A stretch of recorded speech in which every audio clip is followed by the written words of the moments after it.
The screen is visible, right? Yes.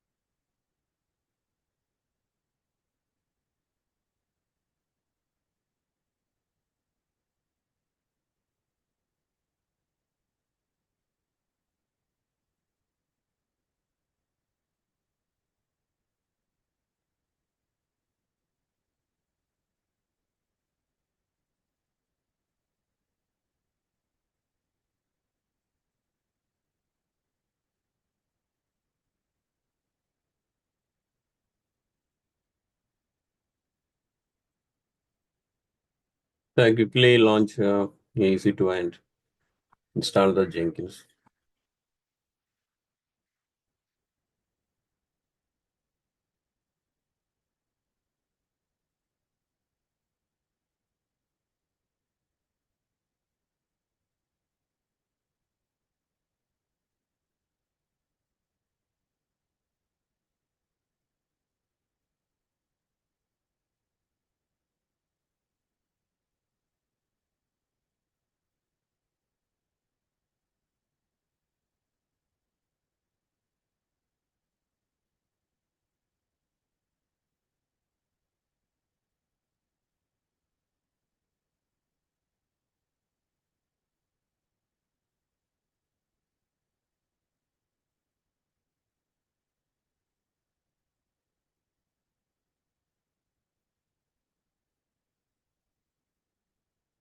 First, we need to install the Java.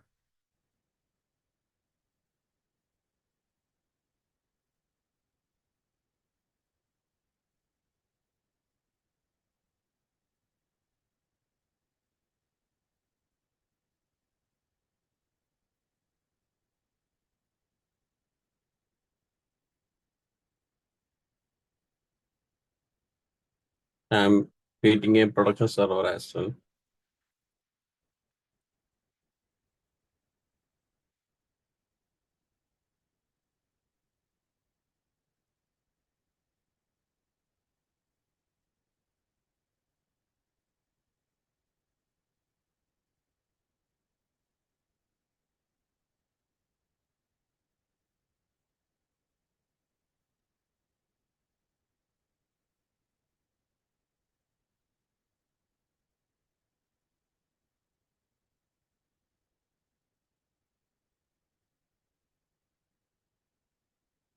Okay, that's fine.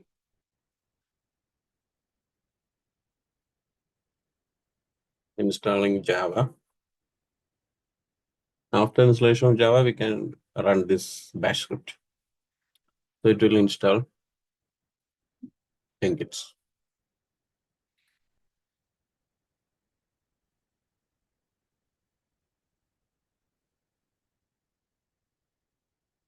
Okay, production server up and running.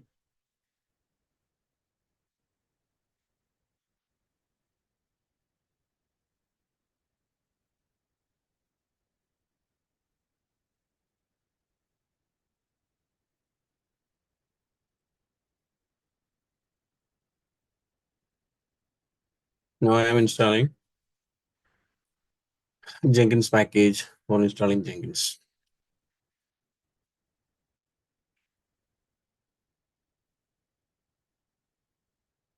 Meantime, we can open the port number.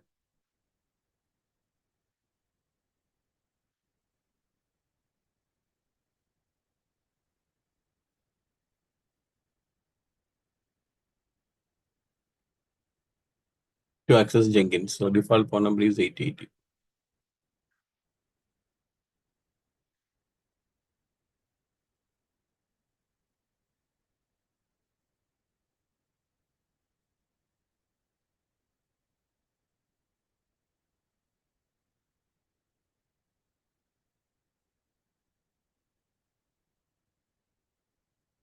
Jenkins is up and running.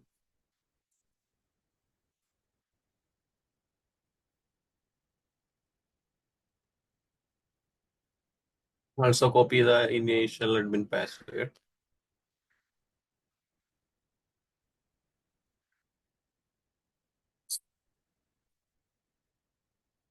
Go with the suggested plugins.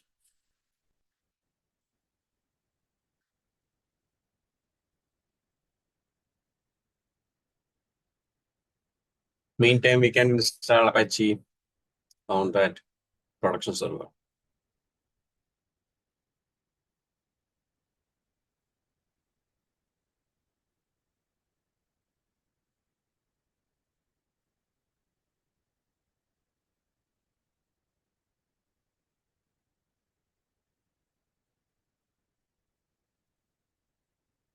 So initial admin password.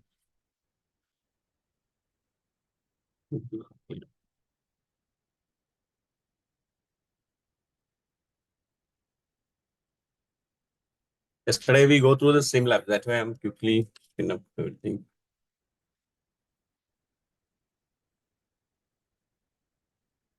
So Jenkins is up and running. So for our application, we need to install one plugins, right? Publish our assist. So I'm going to install the plugin. Publish our SSH.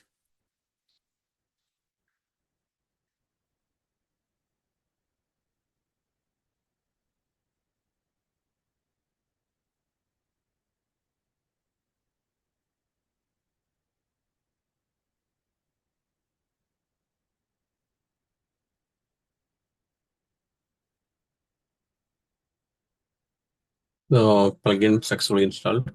Now we need to configure the plugin under the system.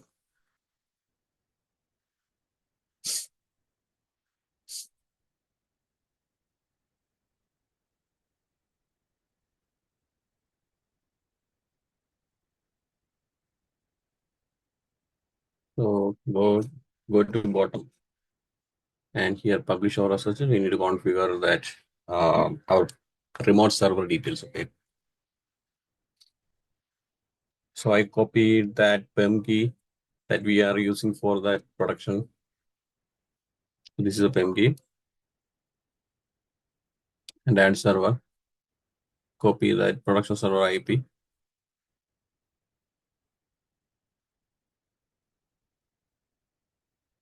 Under the host name, username easy to use.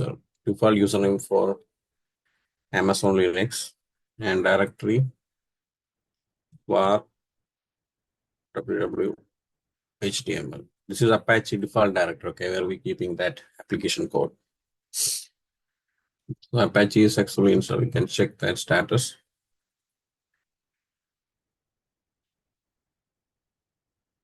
HTTP.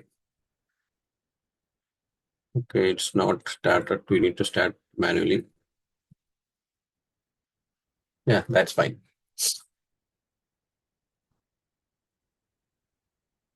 6 success. Apply and save.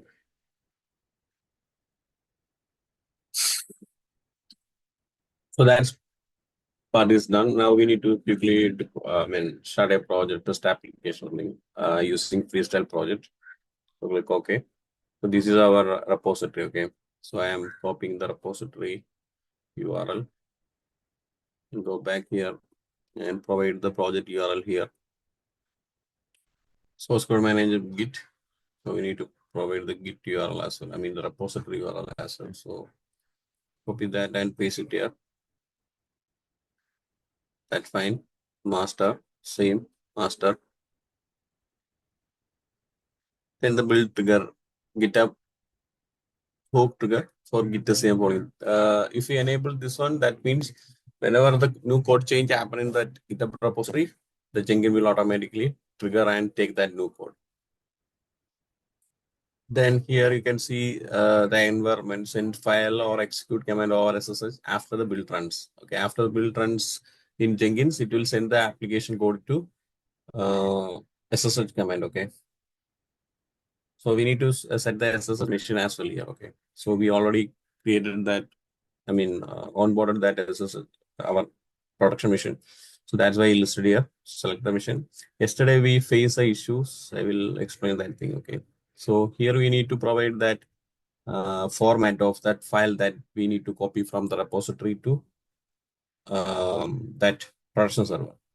So the problem is I copy the entire things. Okay, like you can see the first excellent remark there. So only copy the asterisk and ending with the jar. So that's fine. Yesterday, one this symbol also in between there. That's why the Jenkins can't locate that actual file. So uh, Jenkins can't move or send any file from report to or Jenkins to our production server.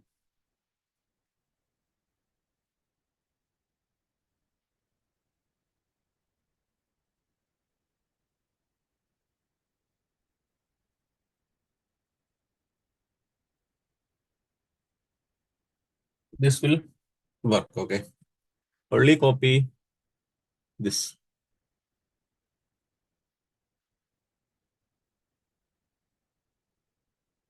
So directory, remote directory, we can put it as a root. That's fine. And apply and save.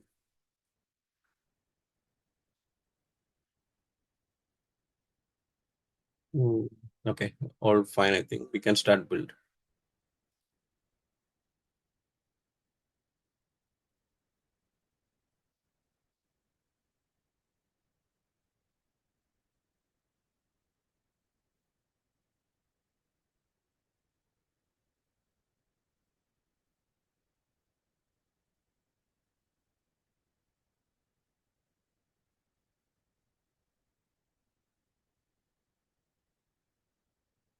Okay, to build happen, but we face some unstable. That means some errors there.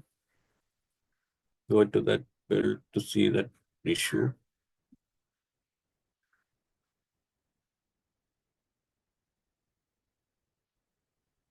This is related to permission denied. Okay, that's why everything happens. Yes, this is from the host 114. 114 means that easy to mission. Okay, this mission private AP.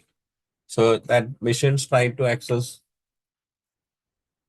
SSL connection and configure connecting to the production server configuration. Disconnection, except when publishing, exception message, permission denied.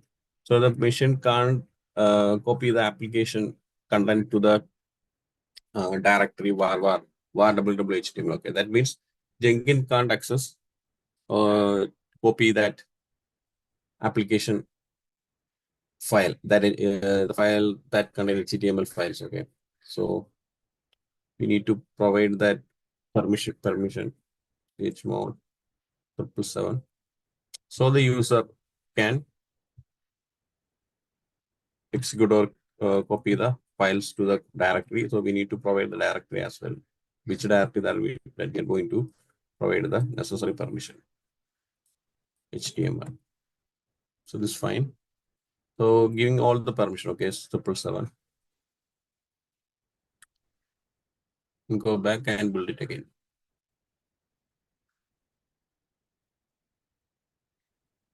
See, that's success.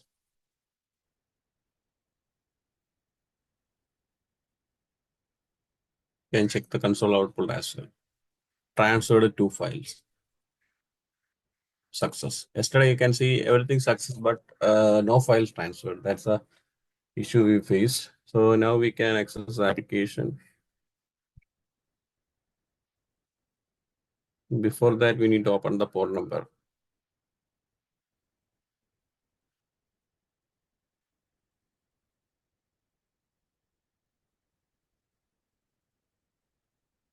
TTP application. So I'm going to open port number 80. Save role. Hit enter.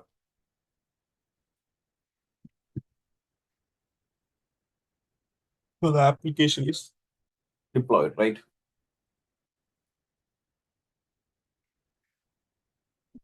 So this way, that CD part working using Jenkins.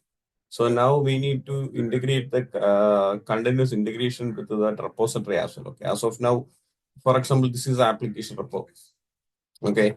This repo application is now live in the production server, and that happened using Jenkins. Okay, Jenkins push that application go to production server.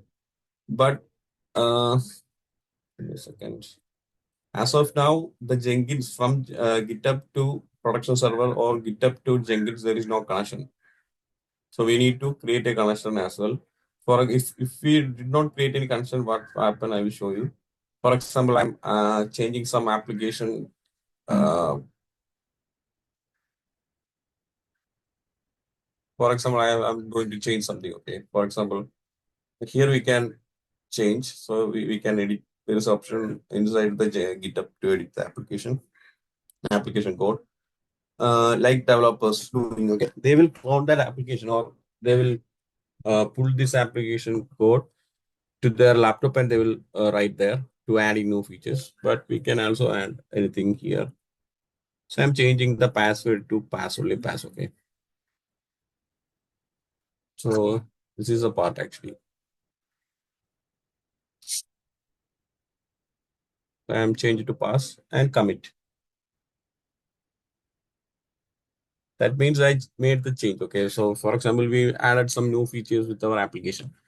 So now I changed everything is completed. Now we can came here and refresh. Nothing happened. Why?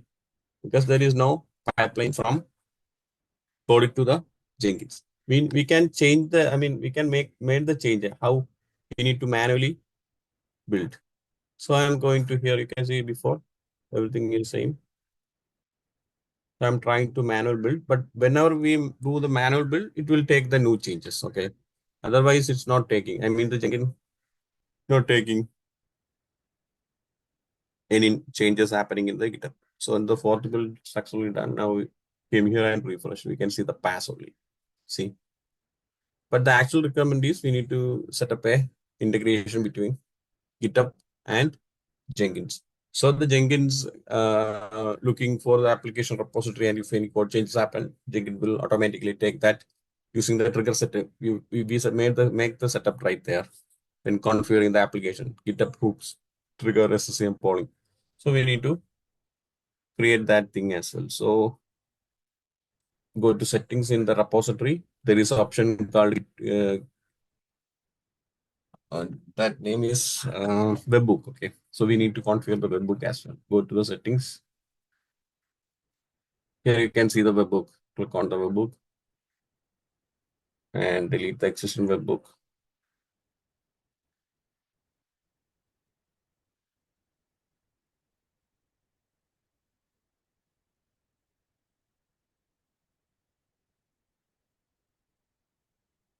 Okay, now I am going to add new webbook. Okay, webbook means it's a like it's a connection between our Jenkins and GitHub.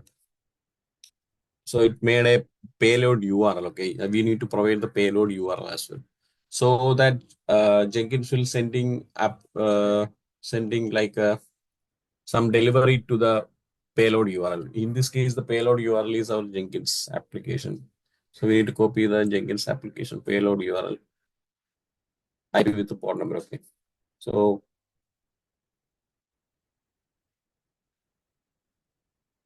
paste it here. Then type GitHub webbook, GitHub dash webbook. So that's fine. Now we can add webbook.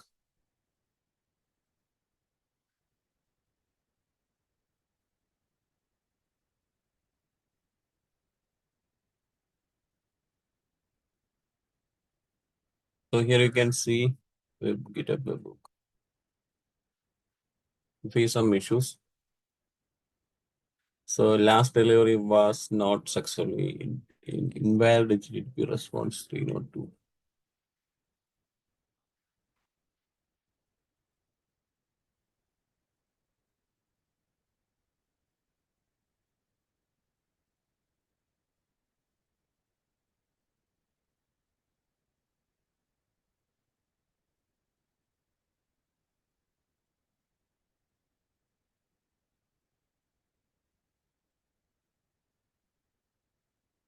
Here we need to see a tick mark. Okay, otherwise that uh, the book connection is not. working. So I'm going to delete it once again.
Okay, some issues.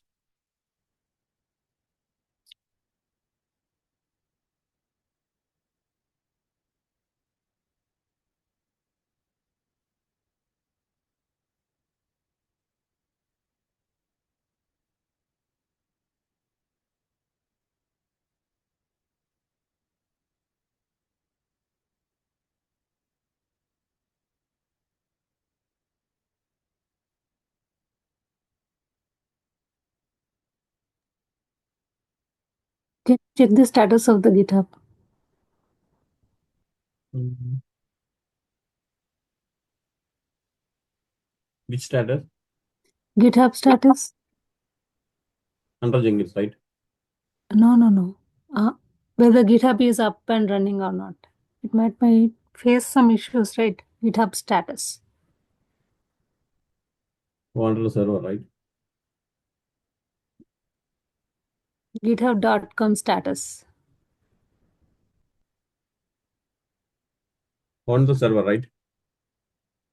Not into a new browser. New tab, sorry. New tab and GitHub.com status. GitHub. .com slash status.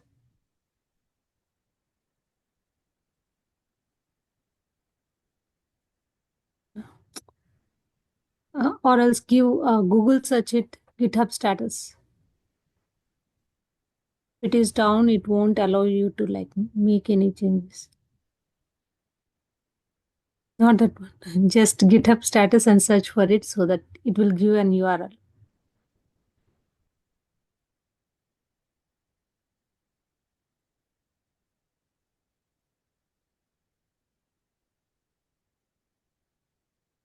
This one, right? Mm-hmm. Click on migration.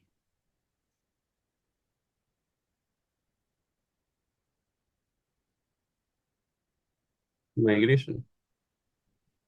Can you pull down? Webhooks working. Okay. Webhooks are working. Okay.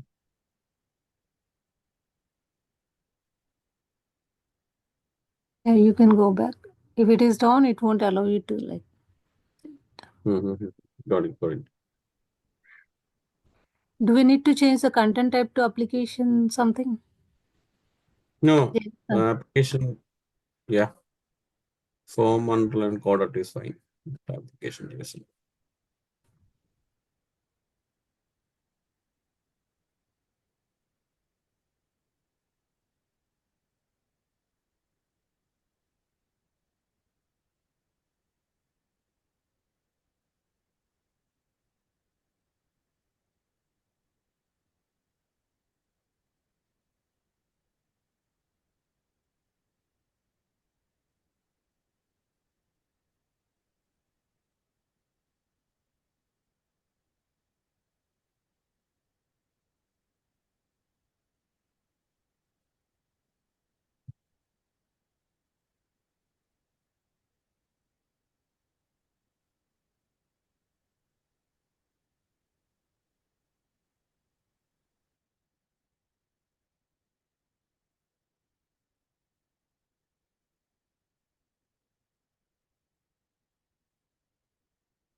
Okay, now it's fine. See, so I change the content and add one forward slash within the same. Now it's deliver.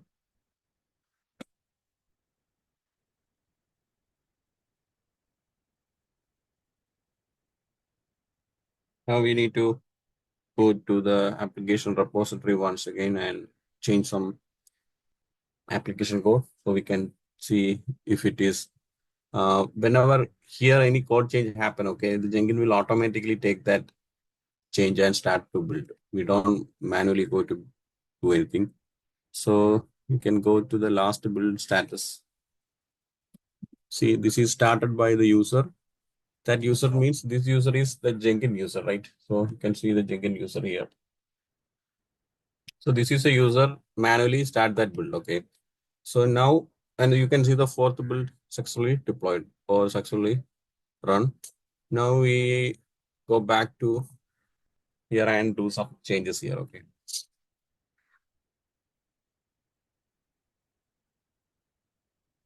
So I'm going to the edit mode and manually editing something.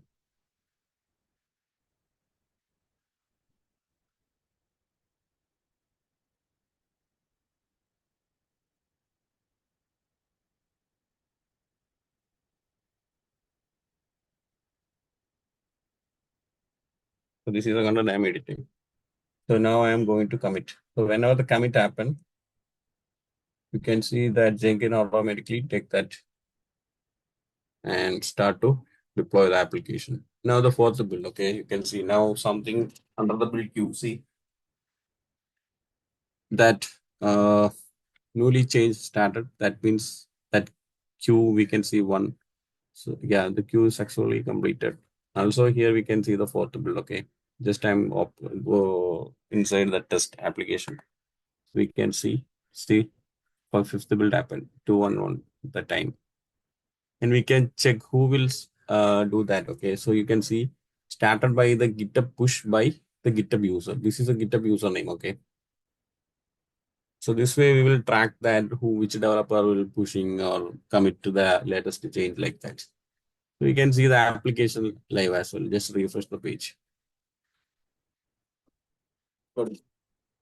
So this is a simple CI/CD pipeline using Jenkins, taking the application code and pushing, building and push to a production server via SSH. Got it, all of you.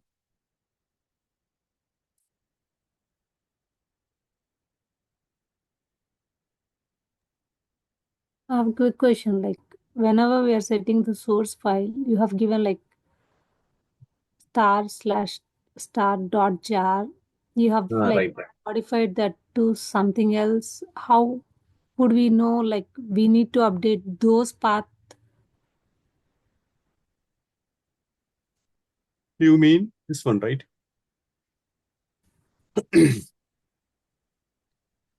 configuration? These ones, yeah. Source files. Yeah. So coming to source files, we need to define the source files. For example, these are the application language that used for the application page, this application. So you can see this is the HTML content, right? Inside the HTML, you can see CSS there. These are the CSS. And also here one PHP index.html file there.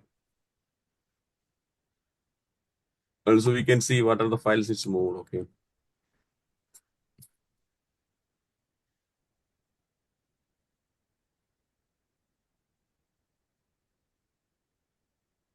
See, index.html moved, two files moved, right? And index.php also moved. So inside the index.html, we can see the uh, CSS code there. This is a PHP. Also in PHP, we can see Bootstrap core CSS. Yes. In both file, we can see CSS. So that's why I'm using HTML, CSS, and index.php.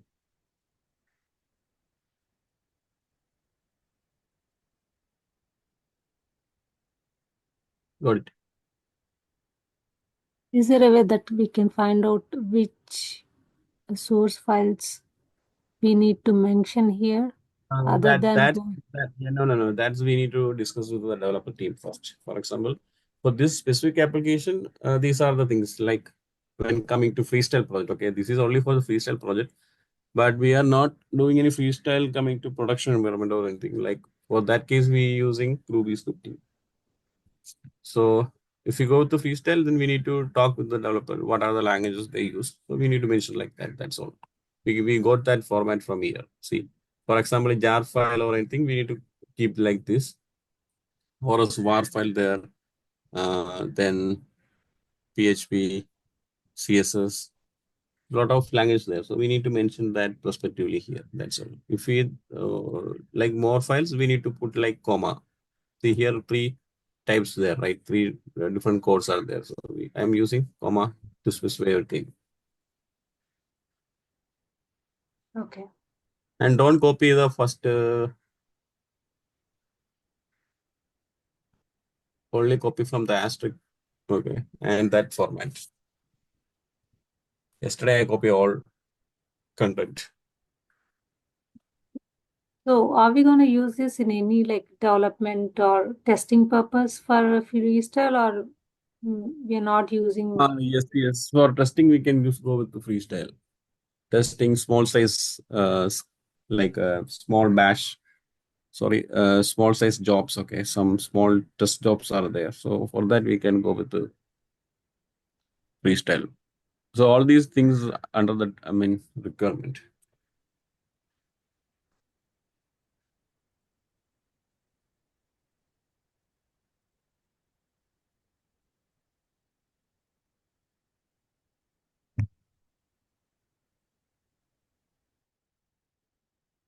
Got it.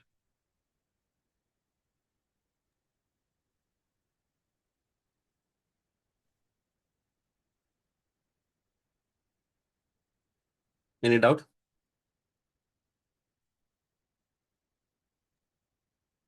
Um,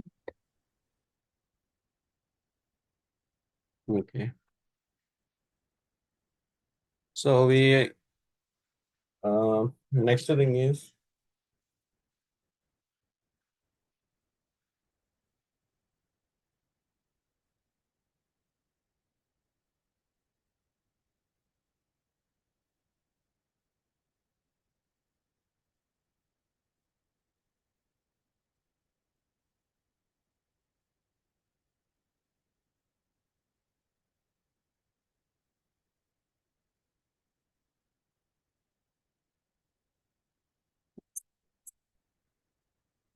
Sonar Cube. Okay, we this is another tool that we are using for static code analysis. Okay. So anyone have any experience on Sonar Cube?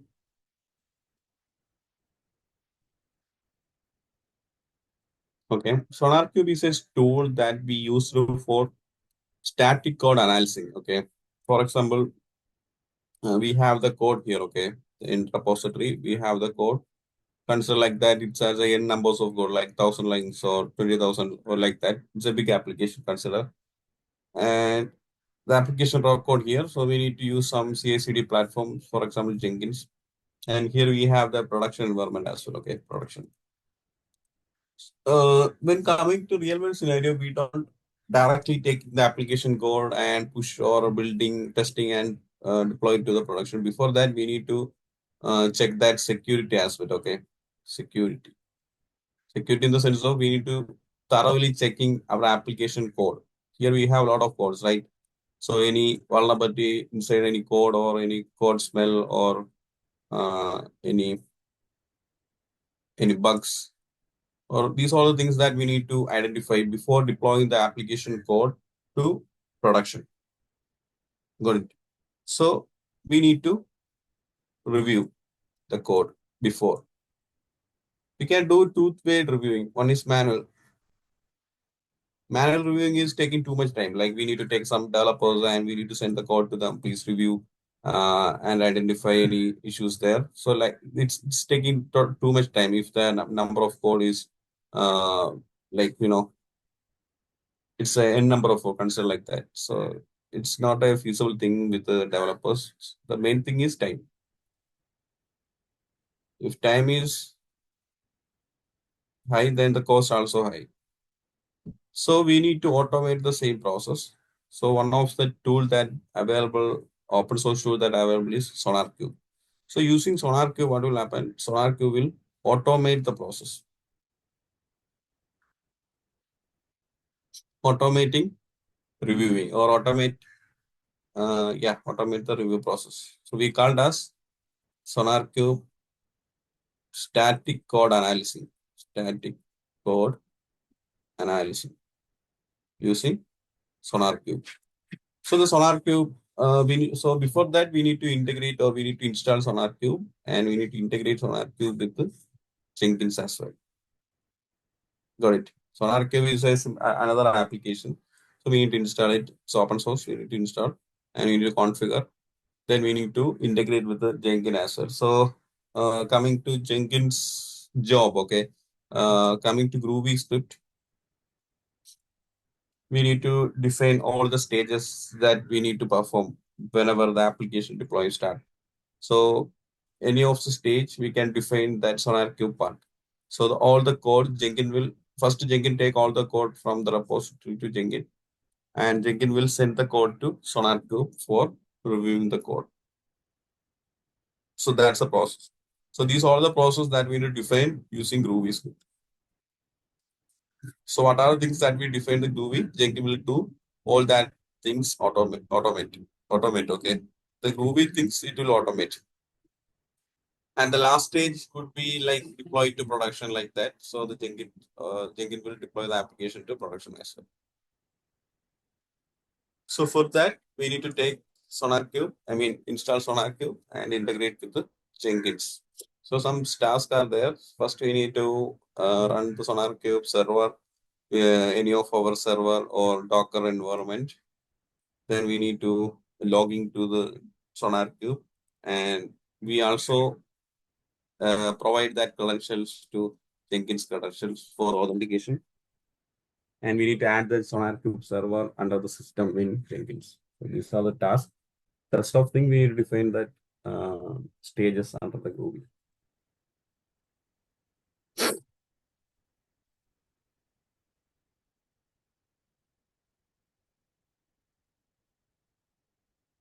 So I am going to install SonarQube using Docker. Okay, so you can quickly set up SonarQube.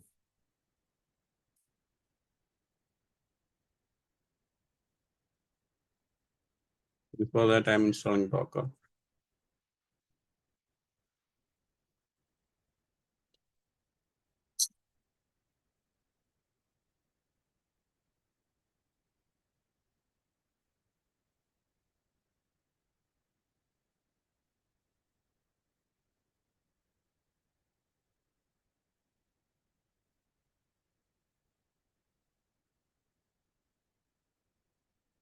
Okay, Docker is up and running. Now we need to, I'm going to liberate Docker and install SonarQube on Docker environment. So we can directly run Docker run command, Docker run detach mode -d. The name of the SonarQube that we are going to create, any name we can give it, SonarQube, that's fine. Then the port number we are using. SonarQube default port number is 9000, okay. So I am mapping 9000 with my host machine with the container port. Then we need to define the name for the image. So there is an official image there. SonarQube LTS community.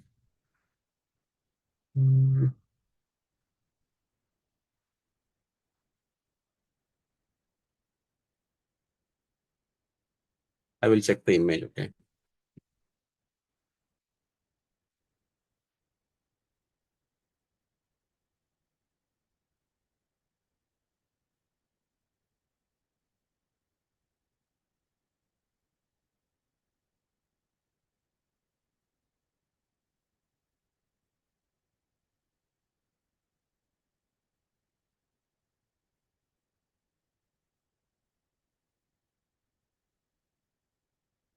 Okay, so this is the image,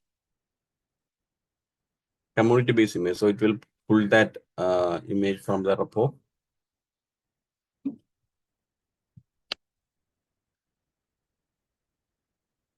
See, the application is running. So we need to open the port number as well.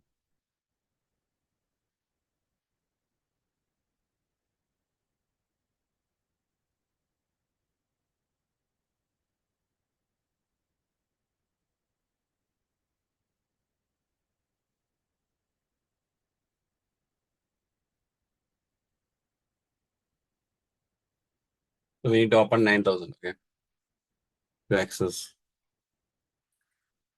Sonar Cube.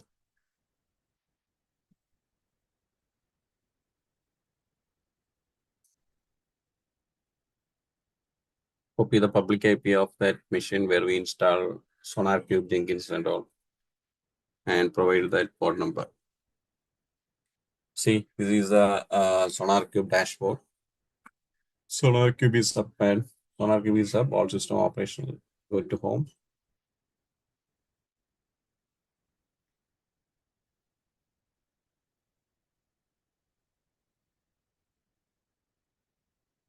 Now we are going to, landing with the login page, okay. So default username and password, admin, I think. Yes. So that is a default password, okay. So we need to change it.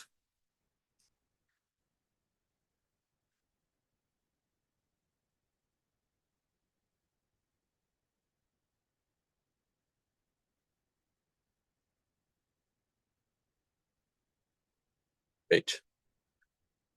So that's fine. Now we landed to SonarCube dashboard. This is the SonarCube dashboard. So we can see that project details here. Okay.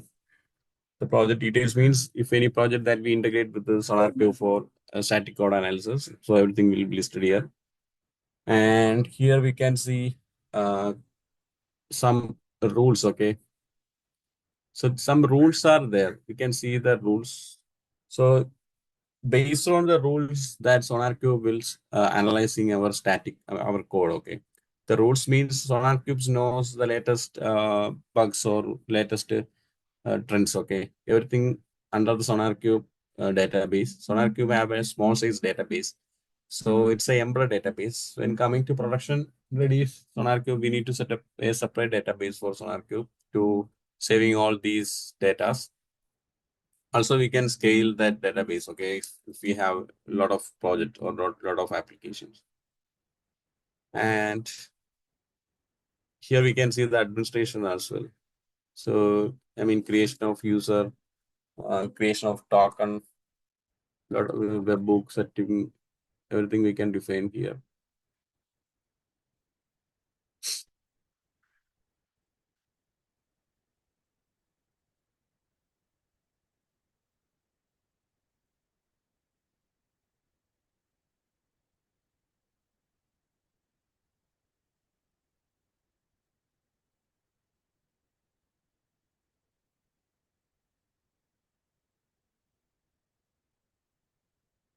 This is a home directory, okay.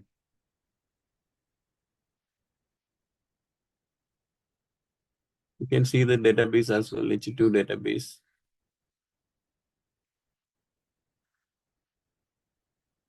This is embedded database, okay.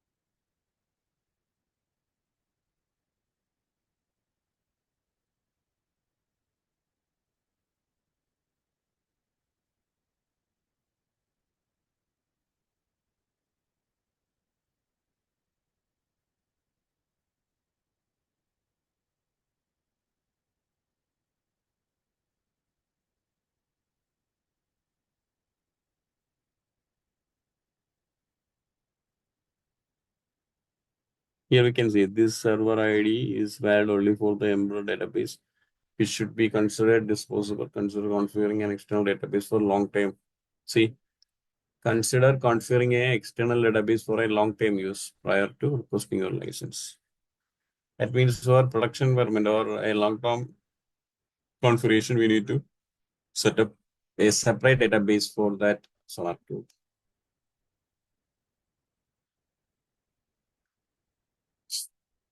So here we adding users, create user like that. SCCM account. Also, whenever we authenticating or integrating with the Jenkins, we need to create, we need to provide the password, right? So providing password, we using create a token, okay, instead of password. So for example, Jenkins generate. So here we can see a token. And if we integrate with the Jenkins, we need to go to manage Jenkins, and here under the credentials, see, here actually we added the credentials for that Sonar Cube. Password with the kind is secret test. The text is the token that we copied.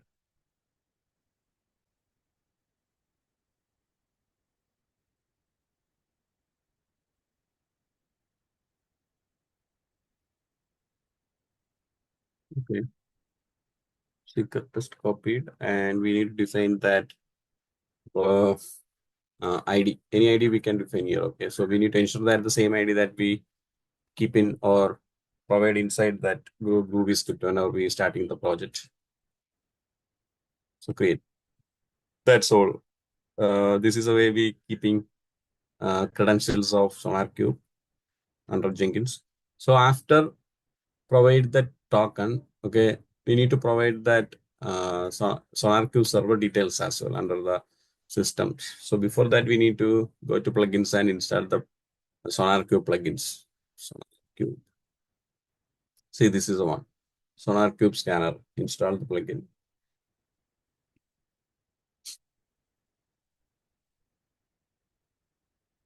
It's completed. Now we can go back to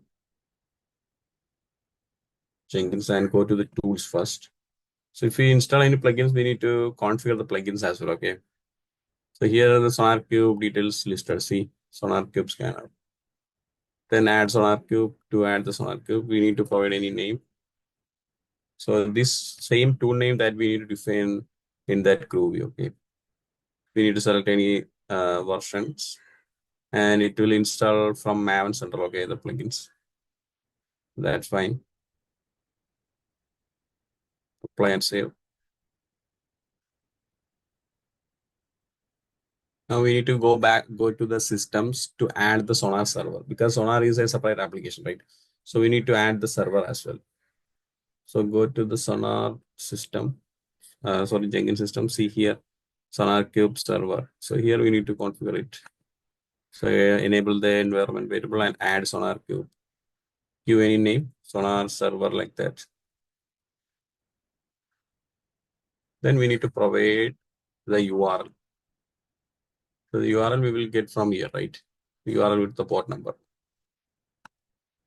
So put it here.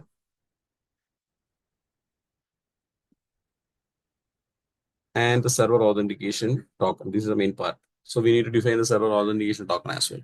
We already added that authentication token under the credential, right? So we need to drop down here to list here. See, Sonar. This is the name that we created when we were providing that credential. So select that token. So what will happen? The Jenkins will try to log into where SonarQube and access or authenticate SonarQube with the token that we provide. Apply, save. That's all.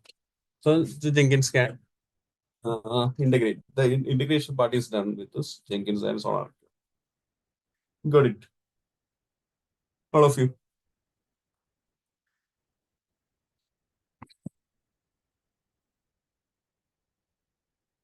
So coming section, I will show you another pipeline that is not a freestyle. It's a Groovy script pipeline.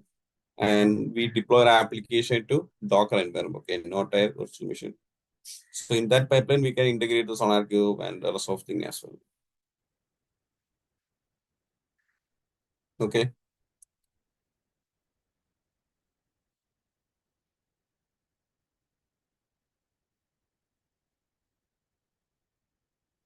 Then we can wind up today's section, right? All of you. Okay. Thank you for the lesson. Have a good morning. Good night, everybody. All good, right? Not I'm out? fine. Unless anybody else wants to add. Okay.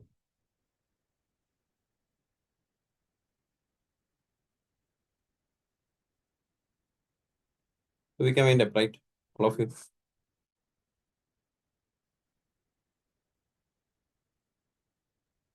Okay. Bye. Bye all. Bye.